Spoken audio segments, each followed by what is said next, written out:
Part 1. First Contact. And the screams that followed expanded. The Zellery Collective was one of the most powerful forces in the galaxy. Their armies were huge. Their soldiers were advanced, strong, and trained in war for generations. They had conquered dozens of planets, crushed rebellions, and defeated almost every enemy they had ever faced. To them, war was simple. Overwhelm the enemy, destroy their will, and move on. Then, one day, they met humans. At first, the Zellery didn't think much of this new species. Humans were smaller. They didn't have powerful armor or cybernetic upgrades, like the Zellery did. Their weapons looked simple. Their ships were not as large. Most Zellery commanders believed that fighting humans would be easy. The first battle took place on a dusty planet near Ni, the edge of the known galaxy. The Zellery outnumbered the humans 5-1. Their fleet rained fire from the skies. Ground units advanced across the battlefield with heavy weapons and armored walkers. The humans stood their ground. They didn't panic. They didn't retreat. And worst of all, they didn't die icily. At first, the Zellery were confused. Their shots hit the human soldiers directly, but minutes later, those same soldiers were back on their feet fighting again. How was that possible? One Zellery warrior named Jatan saw something strange. A human unarmed, carrying only a small white box with a red cross on it, was running across the battlefield. Moving fast, dodging bullets and explosions, Jatan thought it was some kind of technician or communications officer. But then he saw the human crouch beside a fallen soldier. He opened the box and quickly treated the wounds with amazing skill and speed. He injected something, pressed a glowing patch to the chest, and in under 2 minutes, the soldier stood, back up, fully healed, ready to fight. The Zellery were shocked. How could a human be brought back from the edge of death so quickly? That man with the white box was a medic. But this was no ordinary medic. These humans had tools that seemed like magic. They could stop bleeding in seconds, fix broken bones, and even restart a stopped heart. And they didn't do it in hospitals. They did it right there on the battlefield in the mud. In the middle of explosions and gunfire, Jatan watched as the medic ran to another soldier. This time the injuries were even worse. But once again, within minutes, that soldier got back. Up, the human squad seemed unstoppable. Every time one of them went down, the medic would bring them back. Each time they rose, they fought harder, angrier, and with more fury than before. Jatan's squad tried to stop the medic. They fired everything they had at him, but somehow, he was always moving, always reaching the next fallen comrade. And when one medic fell, another took his place. The Zellery learned quickly, as long as the medics were alive. Humans were impossible to kill, but that wasn't the worst part. Later, in the battle, the humans overran a Zellery outpost. Inside were several wounded Zellery soldiers, too hurt to move. Jatan thought they would be finished, but then something unexpected happened. One human medic approached the injured Zellery, and he healed them. Jatan couldn't believe it. Was it mercy? Kindness? No. It was calculated. The humans wanted the wounded alive. They needed them for something: information, intel, or even psychological warfare. Those who talked were patched up and treated well, but those who stayed silent, they were never seen again. Rumors spread quickly among the Zellery troops. Whispers traveled across the fleet. Stories about the human medics. Stories that said they could bring you back from the dead not to save you, but to make you suffer longer. A saying started among the soldiers. A human gun kills you once. A human medic kills you again and again. Commanders didn't know how to respond at first. In every army, medics were support units, people who stayed behind the lines away from danger.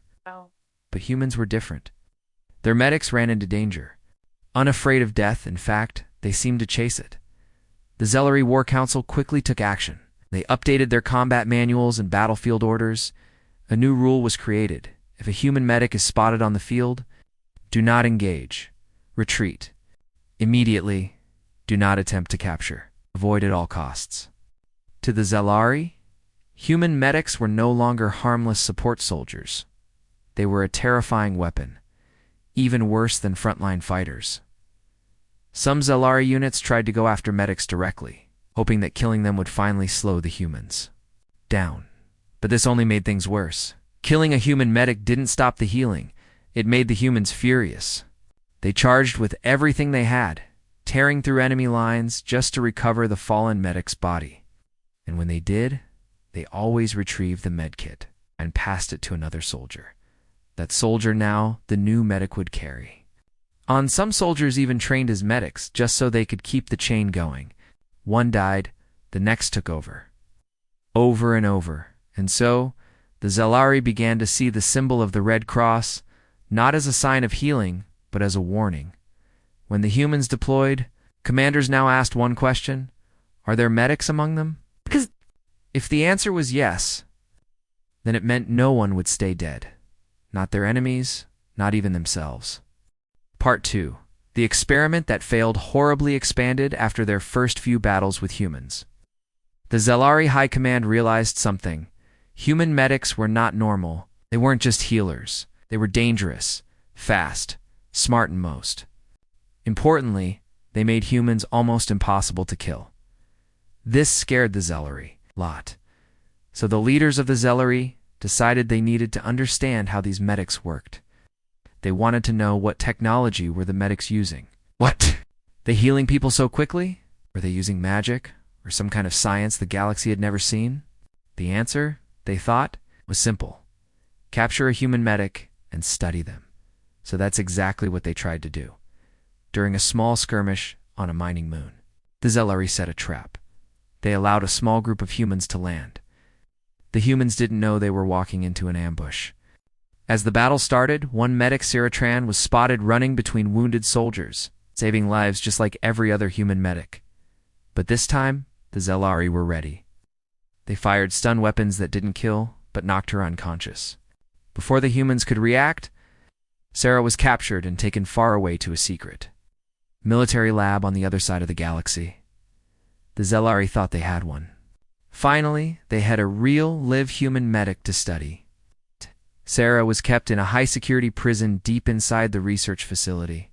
The guards were ordered to watch her closely, but not to harm her, for days. The Zelari scientists asked her questions. What's in your medkit? How does your healing spray work? What is this device that restarts hearts? Sarah remained calm. She answered only basic things, nothing that revealed too much. She was polite, even kind. Some guards began to think she wasn't dangerous at all. After all, she didn't yell. She didn't fight. She just sat quietly and sometimes asked for water or a blanket. That was their first mistake. Then came the second mistake. One day, while Sarah was still locked in the facility, something unexpected happened. Another alien faction, the Drake, attacked the lab without warning. They were enemies of the Zelari and had come to steal technology. The base went into chaos. Alarms blared. Explosions shook the walls. Scientists ran screaming. Guard patrols were wiped out in seconds. Fire spread through the halls. During the panic, Sarah's cell door was left unlocked by accident. A careless guard had been in such a hurry to escape that he forgot to lock it behind him. Sarah stepped out quietly, not to escape, not to hide. She went looking for her medkit. She found it in one of the research labs, still sealed, still intact. She opened it, checked the supplies. And then, instead of leaving the burning facility like everyone else, she ran straight into the fight. She didn't care who was shooting Zelari Drake. It didn't matter.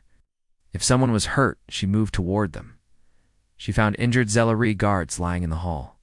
One had lost his leg, another had burns all over his body. Without hesitation, Sarah started treating them. She stopped the bleeding. She sprayed some kind of foam on the burns, which cooled the skin instantly. She gave a shot to one soldier that made him breathe again after his lungs had collapsed. The Zelari couldn't believe what they were seeing. This was a human, their prisoner, saving their lives.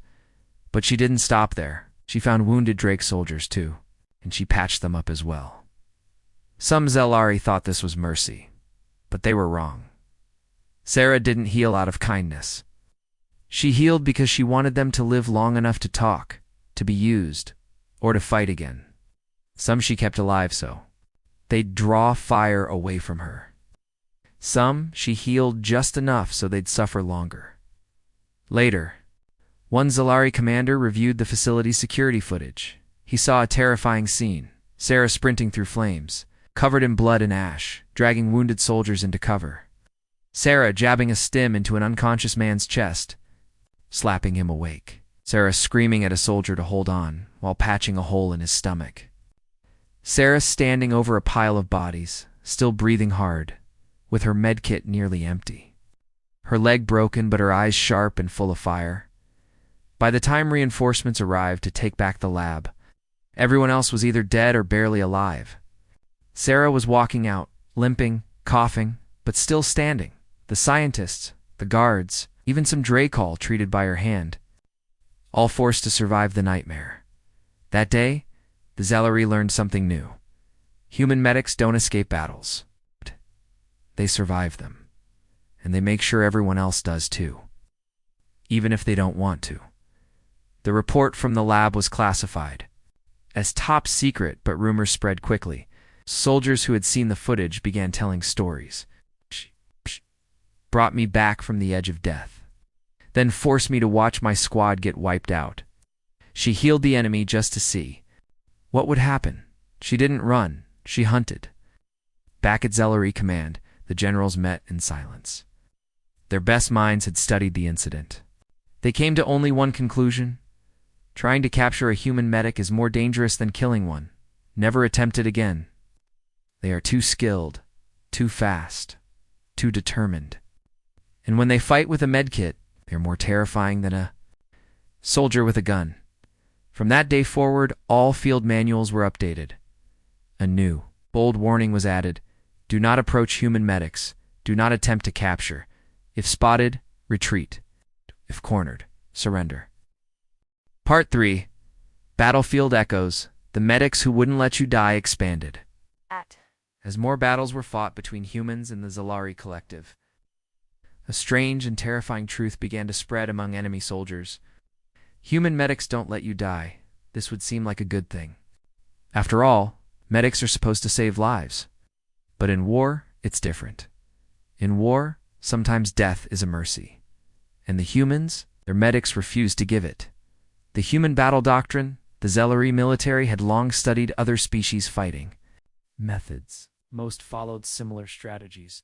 Attack hard, heal your own, and retreat if needed. But humans broke the rules. Their combat doctrine, the way they fought, wasn't just about guns or ships. It was about refusing to lose even one soldier. And if someone did go down, a medic would run straight through gunfire, explosions, in broken terrain to bring them back. Zalari commanders began to notice a terrible pattern. Human squads never slowed down. Even when half their unit was injured, they kept charging forward. It was because medics were always nearby, ready to jump in, fix wounds, inject healing stimulants, or even pull a fallen soldier back into cover. Fix them and push them back into battle in minutes. It was like trying to fight a ghost army. Kill them, but they come back. Captured enemy stories. As the war dragged on, more Zalari soldiers were captured by humans. They weren't always tortured or interrogated in the way one might expect. Instead, they were. Healed one Zalari fighter named Katan was shot in the spine and paralyzed during a failed assault on a human base. He blacked out expecting death, but he woke up in a clean white tent. Painkillers rushed through his system. A medic stood nearby, calmly checking his vitals. Katan asked weakly, "Why save me?" The human medic answered with a small smile, "Because you're more useful alive." Later, Katan realized that several others were kept alive in similar ways. Some had legs blown off, others were burned badly. But they were all treated. When asked questions, if they refused to speak, the medics wouldn't punish them directly.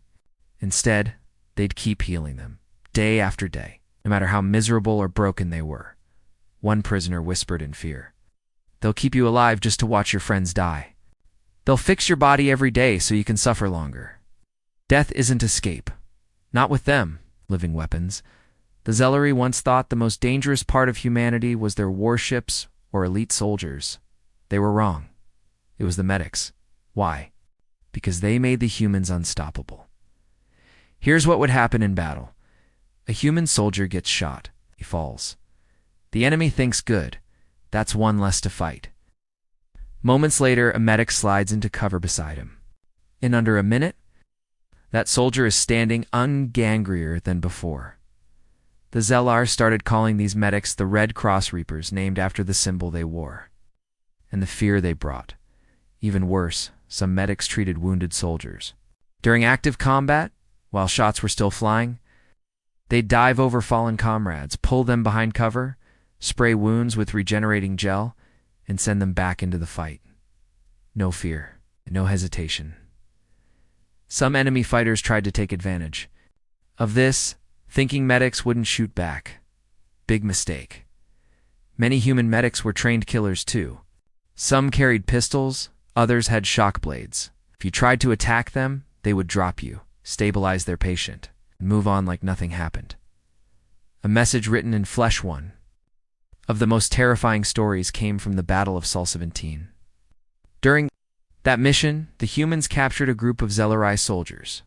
Most of them were badly injured. The humans didn't kill them. They healed them slowly, carefully. Then they selected one soldier to return to his unit. He was given food, medicine, and a small bag. Inside the bag was a medkit used by the human. Medek, who had treated him. Attached to the medkit was a note that read, "We fixed him. Now it's your turn to break." The soldier was released and made his way back to his commander. When asked what had happened, he only whispered, "They don't save lives. They stretch them. They use them. They own them." The new orders back at Zelari High Command. Fear was spreading. They realized that human medics didn't just heal, they weaponized life. Their enemies would be broken, wounded, dying, and the medics would bring them back just enough to suffer, or be used for psychological warfare, or even to act as living bait. One general wrote in a classified report, "We are not fighting men. We're fighting spirits that refuse to leave. The medics are their priests." That's when the Zelari rewrote the combat rulebook. A new section was added. Field Manual Update 72.9. Human medical personnel. If a human medic is spotted, retreat immediately. Do not attempt capture. Do not assume they are unarmed. If injured by a medic, consider yourself lucky others were not spared. If given a second chance by a medic, it is likely for a reason. You are a tool now. Use it wisely. These orders were not just for soldiers on the front lines. They were taught in training camps. New recruits were shown videos of medics in action, diving through gunfire, reviving the fallen, even standing back up after being hit themselves, and always carrying the red medkit. The image of a human with a medkit became as terrifying as a tank or a battleship. The final truth in the end. The truth became clear to all enemies of Earth. Human medics don't let you die because they're kind. They do it because death is too easy. And for their enemies, suffering is more useful. Veterans of the war often warned their children. If you ever see a human with a gun, fight smart. But if you see one with a medkit, they would go silent. Because no one wanted to speak about what came next. Part 4. Operation Black Dawn. The medkit offensive expanded by now. Every alien army in the galaxy knew one terrifying truth. Human medics are not support units. They are a battlefield nightmare. The Zelari Collective had seen too many battles, where their best warriors were defeated not just by soldiers with guns, but by the humans carrying small white boxes with red crosses on them. But nothing prepared them for what was coming. The start of the operation the humans had been planning. Something big. A full-scale attack right into the heart of Zelari space. It was called Operation Black Dawn. The Zelari expected it to be a massive strike. They believed huge fleets, tanks, and orbital bombardments would be used. And they were right, but they missed the most important detail. This wasn't just a military assault. This was a medic-led invasion. Thousands of human medics were trained for months before the operation. They were given new gear, upgraded tools, faster injectors, stronger healing serums, and armor built for running through fire. Their mission: keep every human alive for as long as possible, and never let the enemy rest. The invasion begins. It started with fire from the sky. Human warships rained missiles and plasma bolts on Zalari fortresses. Then came the drop-dash pods. At first, the Zalari were ready. Their air defenses fired at the falling pods. But they were surprised when the pods didn't contain tanks or heavy gunners instead. Medics emerged. Dozens, then hundreds. They hit the ground running literally. They ran straight into explosions, through collapsing buildings into smoke and gunfire. Behind them came waves of human soldiers, some injured as soon as they landed. The medics didn't stop to hide. They pulled soldiers out of rubble, applied pressure sprays to bleeding wounds, snapped bones back into place, and jabbed stims into unconscious bodies. In seconds, soldiers were back on their feet, weapons ready, screaming war cries. The Zalari fired again. More humans went down, and more got back up. The medics moved like they had no fear. They didn't care if they were outnumbered or surrounded. Their only mission was to keep their brothers and sisters alive and keep the fight going. The Zalari can't believe what they seek. Commander Vrax, a seasoned Zalari officer, watched in shock as one of his forward bases fell in under an hour. Not because the humans had more firepower, but because their medics wouldn't let their soldiers stay dead. He saw it with his own eyes. A human sniper took a shot to the neck. His body dropped instantly. A medic sprinted across the field, sliding under a barricade, bullets flying all around. She pulled the sniper behind cover, sprayed his wound, used some kind of foam to rebuild the throat, then injected a green fluid into his chest. 1 minute. Later, the sniper stood up, aimed his rifle, and took out 3 Zalari officers in a row. "This is not possible," Vrax said aloud, but it was. And it was happening everywhere, eh? New kind of horror. The Zalari tried everything. They focused fire on the medics. They launched suicide attacks. They used plasma storms, gas traps, and anti-personnel mines. But the medics always came back. Some squads had backup medkits. If one medic fell, another picked up their kit and continued. Some units carried multiple medics, each assigned to specific groups of soldiers. It was like fighting an army that couldn't die. Wounded humans were dragged off the battlefield healed, then sent back into the fire again and again. And the worst part? Some human medics started healing the enemy. The enemy doesn't. Want to be savage Zalari, soldiers began to experience a new nightmare. If they were wounded and captured, the medics would heal them. Not completely, just enough to keep them breathing. Then they'd be used as bait, or as walking shields, or even released wounded, scared and shaking with one message: tell them we're still coming. One Zalari soldier was returned, with his mouth sewn shut and a medkit hanging around his neck. Inside the kit was a recording. "We are the ones who keep the war alive. We are the heartbeat of battle. You can't kill what refuses to stay dead." The soldier couldn't speak, but he didn't need to. The message was clear. Rumors spread like fire in less than 2 weeks. The humans had taken 4 key cities and 37 defensive points.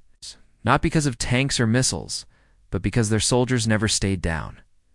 Zalari morale collapsed in some areas. Soldiers dropped their weapons and fled just because they saw a red cross patch on a uniform. Other units refused to fight entirely, saying, "We're not fighting soldiers anymore. We're fighting ghosts with medkits." Even high-ranking generals began to panic. One famous quote from Admiral Krall read, "You can shoot them, you can burn them. But if you don't kill every single medic, they will always rise again." Medics, with a mission by the end of Operation Black Dawn. The galaxy had learned something important. Human medics were not just healers. They were part of a greater war machine. One that was designed never to stop. A machine that fed on hope, on survival, and on the iron will of those who refused to let their comrades fall. A dying soldier. That was just a delay, a pause, with a medic nearby. It wasn't the end. It was just an interruption. Some even began to whisper that human medics could bring back the dead. No one knew if it was true. Some said it was only for a few minutes. Just enough for one last grenade, one last order, one last scream. But it didn't matter if the rumors were true. Fear made it real. The new standing order after the nightmare of Operation Black Dawn, every army in the galaxy updated their orders. This one stood at the top of every training manual. Warning: human medical units do not engage directly. Avoid contact. Do not attempt to capture. If you see the Red Cross, retreat immediately. If you're injured near a human medic, do not expect death. Expect war without end. By now, the battlefield had changed forever. Medics, no longer seen as soft or weak. They were no longer targets. They were terrors. And everyone who saw one holding a medkit learned the same lesson. It's not the bullets that make humans unstoppable. It's the people who refuse to let them die. Part 5. Legends never die. Because medics won't let them expanded. The war was finally over. The great battles had ended. Ow. The explosions, the gunfire, the screams, they had all gone quiet. The galaxy was exhausted. Planets once filled with fire and destruction now tried to heal, just like the soldiers who had fought there. But even after the fighting stopped, stories didn't. Single quotes, especially the ones about the humans, and most of all, about their medics. A statue like no other on a neutral world called Triska Prime, a special monument was built. It wasn't made to honor generals or kings. It wasn't for a famous admiral or a powerful weapon. It was for a single human medic. The statue showed the medic kneeling next to a wounded soldier, one hand holding a stim injector, the other reaching out, eyes full of focus and strength. At the base of the statue, there was a short message carved in stone, written in every known language. They heal, they save, they resurrect, but never for mercy, only for victory. For many species came to visit the statue, some saluted, some stood silently, heads lowered, and some, especially the veterans of the war, just stared with wide eyes, remembering what they had seen, fear that didn't fade even in peace. The fear of human medics did not disappear. New recruits were shown videos during training. In every military academy across the galaxy, instructors gave the same warning. If you see a human with a gun, be careful. But if you see a human with a medkitron, it became a common saying. Whispered in trenches, shouted in war games, printed on posters, gun wounds you, blade kills you. Medkit breaks your soul. Haunting the battlefields even years later, stories continued to spread. Some were probably exaggerated, some were surely true, but none could be easily ignored. One famous story told of a battlefield called Red Hollow. A Zellery unit had ambushed a human squad, catching them by surprise. The humans were badly outnumbered, but then a single medic appeared running down the hill, his coat flapping, medkit in hand. He revived 3 soldiers in under 2 minutes. Those 3 turned the tide of the battle. They pushed back the Zellery hard. The enemy ran in panic, but the medic wasn't done. He followed the retreating troops not to kill, but to find more injured humans. He saved 7 more by the end of the fight. They called him the Ghost Doctor. No one knew his name, but every soldier remembered his symbol, the Red Cross. Glowing on his chest, the Red Cross feared forever. That Red Cross became a symbol of terror, not just hope. For humans, it meant survival. For their enemies, it meant that no matter how many they killed, the fight would go on. On one planet, Alien, raiders attacked a human colony. As they moved in, they saw a lone human standing at the edge of the forest holding a medkit. They stopped. Then, they ran. They didn't fire. They didn't charge. They fled, leaving their gear behind. When questioned later, one of the raiders simply said, "We've heard the stories. If there's a medic, there's a battle coming, and that battle never ends." Why medics were truly feared, what made human medics so terrifying. It wasn't just the tools or the skills, or the way they moved through fire without fear. It was what they represented. They were the heart of humanity's war machine. They were the reason human soldiers never gave up. Because as long as there was one medic left with a working kit, death was not the end. And this power didn't just help humans win, it broke their enemies. Because no alien army knew how to handle an enemy that refused to stay dead. A doctor's words in an interview after the war. A famous human field medic was asked, "Why did you keep going back, even when it meant risking your life again and again?" The medic looked at the camera and simply said, "Because that's what we do. A soldier fights, so his team survives. A medic survives so his team can keep fighting. I don't carry a gun. I carry something worse. I carry the reason they never give up." Those words were broadcast across the galaxy. Every military leader, every enemy commander, every politician, they all took notice. Zelri's final order after the war, the Zelri Collective updated all its military policies. One section stood out above all the rest. It was highlighted in red. Every soldier had to memorize it before leaving training. Command Directive 001: if you see a human carrying a medkit, do not engage, do not attempt capture, do not wait. Run. Human medics are not healers. They are battlefield engines. And where they walk, death takes a break. The war may be over, but the lesson remains. The galaxy now lives in peace, but the fear of the Red Cross has never disappeared.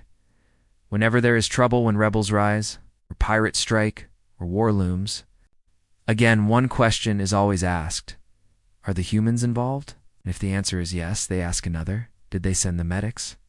Because by now, everyone knows you can fight a man with a weapon, you can flee from a machine, but you cannot fight a force that won't let itself die. Human medics don't just save lives, they change the battlefield, they rewrite war itself. And that is why, even in silence, even in peace, the words live on. Asterisk, asterisk, if you see a human holding a medkit, don't fight, don't scream, just run.